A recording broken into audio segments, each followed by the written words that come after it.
por que sinto essa agonia silenciosa? Cada decisão, cada palavra dita, martelando sem parar. E se eu falhei? O que eles pensaram de mim? Será que estou perdendo o controle de tudo?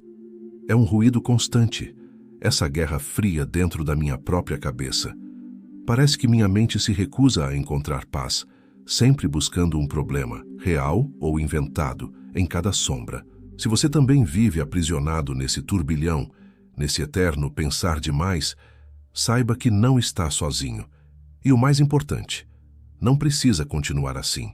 Neste vídeo, vamos encarar essa escuridão mental de frente e encontrar um caminho para o silêncio. Fique comigo, porque entender e dominar essa voz interna pode ser a sua maior libertação.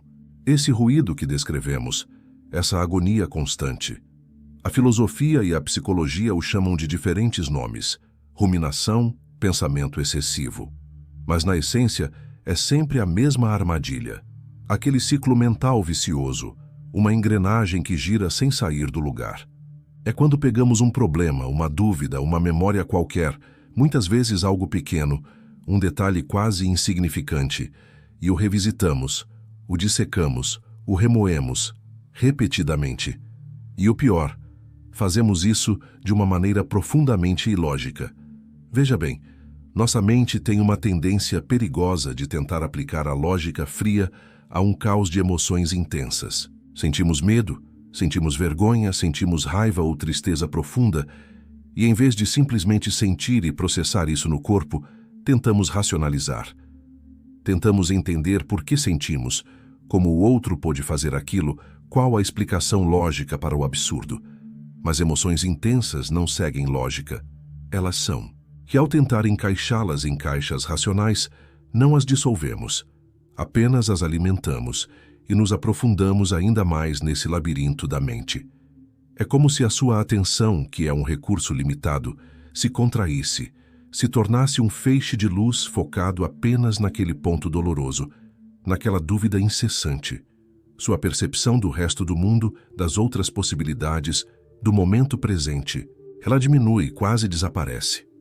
Você fica completamente preso àquela situação específica, ou pior, à própria espiral infinita dos seus pensamentos sobre ela. Toda a sua energia mental, todo o seu foco vital, é sugado por esse redemoinho interno. É um desperdício colossal. Pense nisso. Enquanto a sua mente está presa revivendo o passado ou tentando prever um futuro que provavelmente nunca virá, a vida real, está passando ao seu lado, despercebida. É o alto custo de estar sempre dentro da própria cabeça. Mas afinal, por que nossa mente insiste nesse ciclo torturante? No fundo, pensar demais é, na grande maioria dos casos, uma tentativa desesperada de controlar aquilo que, pela sua própria natureza, está fora do nosso alcance. O futuro, as reações dos outros, os imprevistos da vida. É como se, ao ensaiar mentalmente cada cenário possível, ao tentar antecipar cada obstáculo, cada desfecho doloroso, o nosso cérebro acreditasse que está se protegendo da dor, da incerteza avassaladora, da vergonha de não estar preparado. Essa não é uma falha rara ou isolada. Pelo contrário, é incrivelmente comum, especialmente entre aqueles que são mais exigentes consigo mesmos. As pessoas que buscam alta performance, que se cobram excelência em tudo o que fazem, costumam cair com mais facilidade nessa armadilha da ruminação. Elas repensam cada ação, pesam cada escolha, dissecam cada palavra dita, tudo em uma busca exaustiva por um controle que simplesmente não existe. O problema é que, para quem pensa demais, a incerteza é o inimigo primordial. Existe uma necessidade quase patológica de estrutura, de prever o que virá a seguir, de ter todas as respostas antes mesmo que a pergunta seja totalmente formulada. Afinal, como ser excelente, como atingir a performance máxima, quando se está diante do completo desconhecido? E é aí que essa necessidade implacável de controle transborda. Ela começa a poluir cada canto da mente, sobrecarregar as emoções a um ponto insuportável e lentamente, silenciosamente, toma conta de todo o seu cotidiano.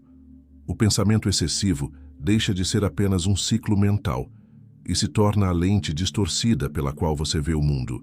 e a si mesmo. É por isso que a vida real com sua espontaneidade e seus imprevistos, passa a acontecer em segundo plano. Enquanto sua mente, essa máquina desgovernada, acelera como um carro a 160 por hora, completamente sem freios. A causa profunda é essa recusa em aceitar que nem tudo pode nem tudo deve ser controlado. Essa velocidade insana, esse motor desgovernado na sua cabeça, o carro a 160 por hora sem freios que descrevemos, é uma rota de colisão. A verdade brutal é que a nossa mente simplesmente não foi projetada para operar nesse modo de análise frenética, de controle absoluto, o tempo todo. Essa exigência constante de processar cada microdetalhe, de antecipar cada curva da estrada, é exaustiva e, em última instância, autodestrutiva. Não é o estado natural do ser. Nós precisamos reaprender a frear essa engrenagem. Precisamos desesperadamente reaprender a simplesmente estar presentes. Não como um conceito bonito de autoajuda, mas como um ato radical de reconexão com a única coisa que é real. O agora. Sentir o ar nos pulmões, a pressão dos pés no chão, observar as cores, ouvir os sons, reconectar com o corpo e com o instante, em vez de estarmos perpetuamente sequestrados pelas projeções da mente no passado ou no futuro. E junto com a presença, precisamos cultivar algo ainda mais desafiador para a mente controladora: a confiança. Confiança em quê? Confiança em si mesmo, na sua capacidade inata de lidar com o que vier. Confiança no processo da vida, por mais caótico que ele pareça. É a coragem de dar um passo, de agir, mesmo quando você não tem todas as respostas, mesmo quando o mapa não está completo. O pensamento excessivo nos paralisa na teoria. A confiança, mesmo na incerteza, nos move para a prática, para a experiência viva. Porque viver de verdade, no fim das contas, não é um exercício matemático de previsão e controle.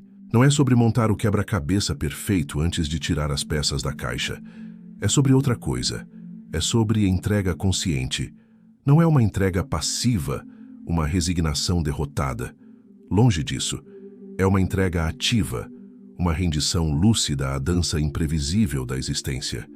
É estar com o fluxo, em vez de lutar desesperadamente contra ele. Permitir que a vida se desdobre, reagindo com a sabedoria do corpo e a intuição, e não apenas com a lógica exaustiva da mente. Sim, pensamos demais. Todos nós. Essa luta é parte intrínseca da condição humana moderna, talvez da condição humana em si.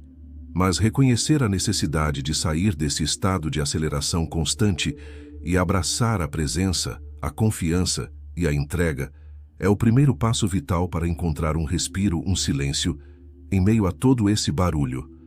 É a virada de chave.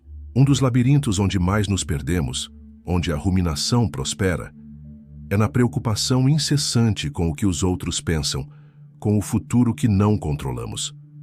É a mente tentando desesperadamente fechar todas as portas para o imprevisto.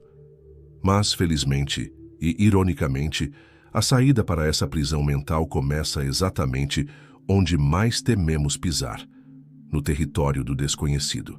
A primeira chave, o primeiro passo crucial para reduzir significativamente esse excesso de pensamento é aprender a acolher o desconhecido. A vida, em sua essência mais crua e inegável, é um campo minado de incertezas. Pense nisso honestamente, sem desviar o olhar.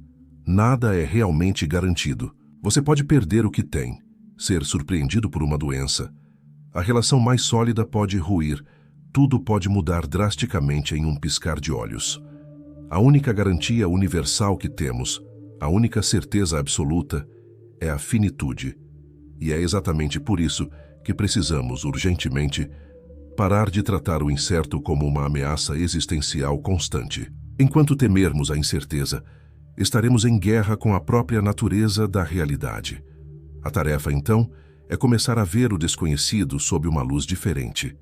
Não como algo a ser temido e evitado a todo custo, mas talvez como um espaço de possibilidades, ou simplesmente como a condição inerente do estar vivo, algo a ser aceito. E como fazer isso na prática?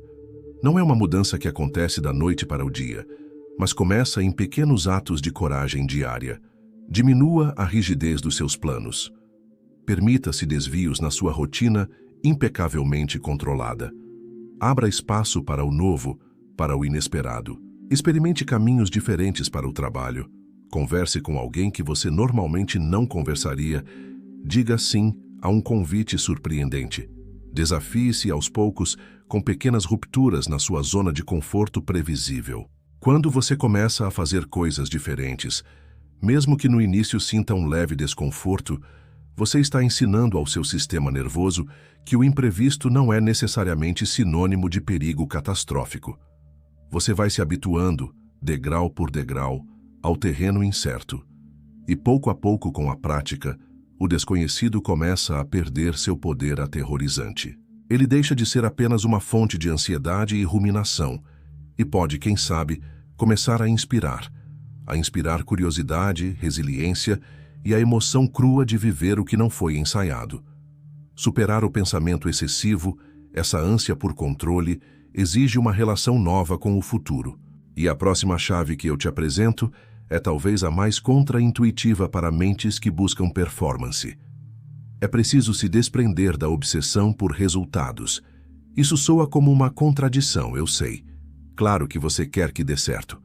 Claro que você tem objetivos, ambições e quer vê-los materializados no mundo. Mas a chave aqui está em um nível mais profundo, um desapego espiritual do desfecho. Não se trata de não querer vencer, mas de estar no fundo da alma, em profunda paz com a possibilidade de não vencer. Aceitar de coração aberto que talvez não aconteça exatamente como você planejou, e mesmo assim, encontrar serenidade nisso. Esse tipo de desapego não é passividade, é uma fortaleza interna. Ele protege você do sofrimento esmagador e do desgaste emocional que vem com a necessidade desesperada de que as coisas sejam de um jeito específico.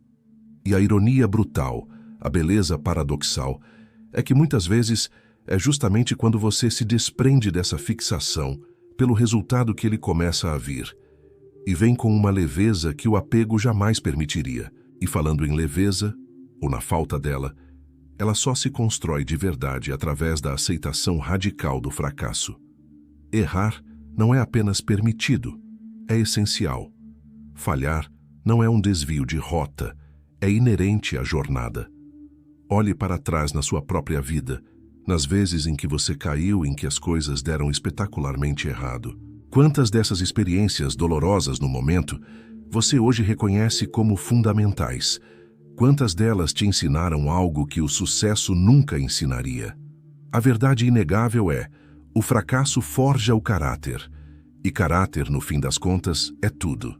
Vivemos em uma sociedade que se tornou obcecada em evitar a dor a qualquer custo, em polir a imagem de sucesso a ponto de esconder qualquer cicatriz. E é por isso que poucos desenvolvem profundidade real.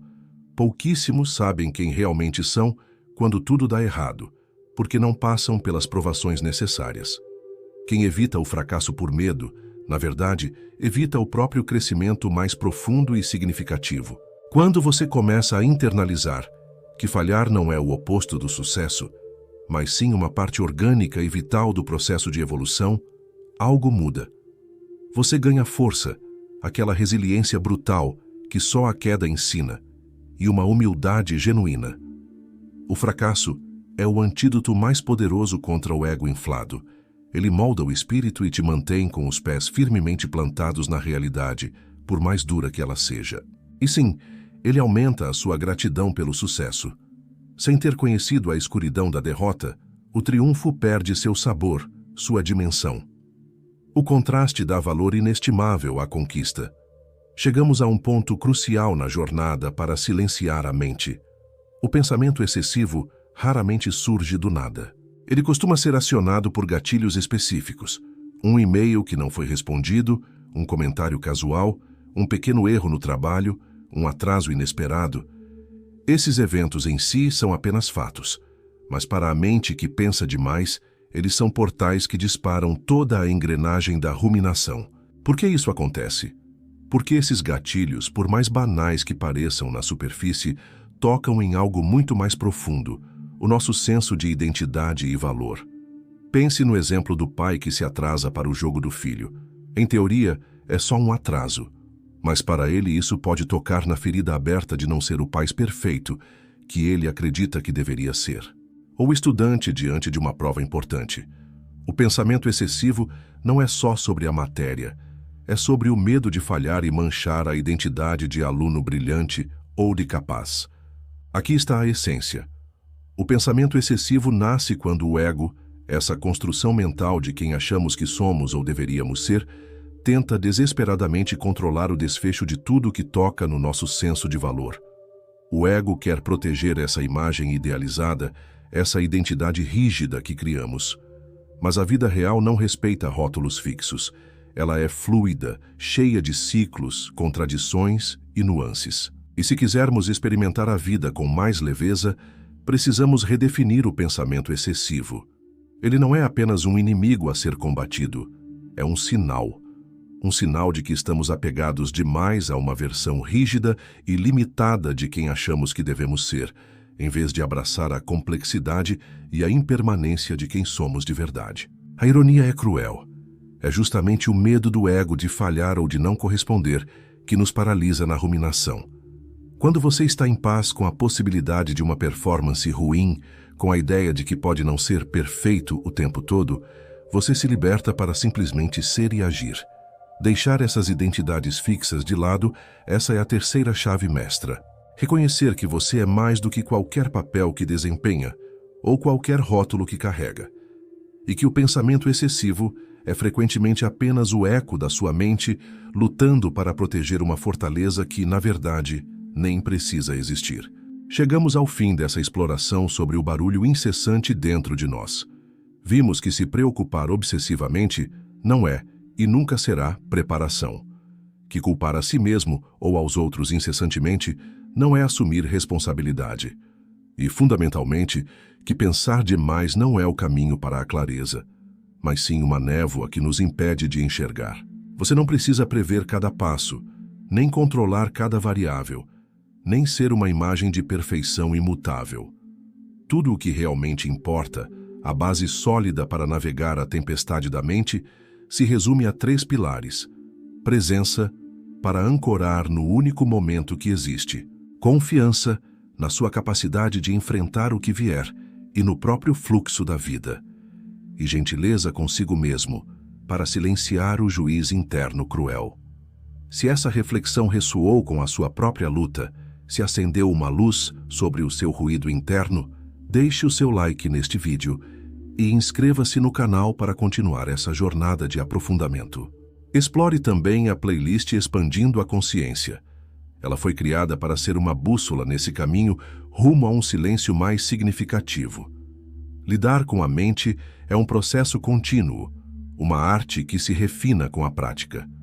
A jornada para encontrar a calma na tempestade está apenas começando para muitos de nós, e no nosso próximo encontro, vamos mergulhar em outro aspecto crucial das nossas interações e do nosso valor, questionando uma aparente virtude que pode estar te sabotando. Prepare-se para encarar a verdade sobre por que ser muito acessível destrói seu valor. Não perca!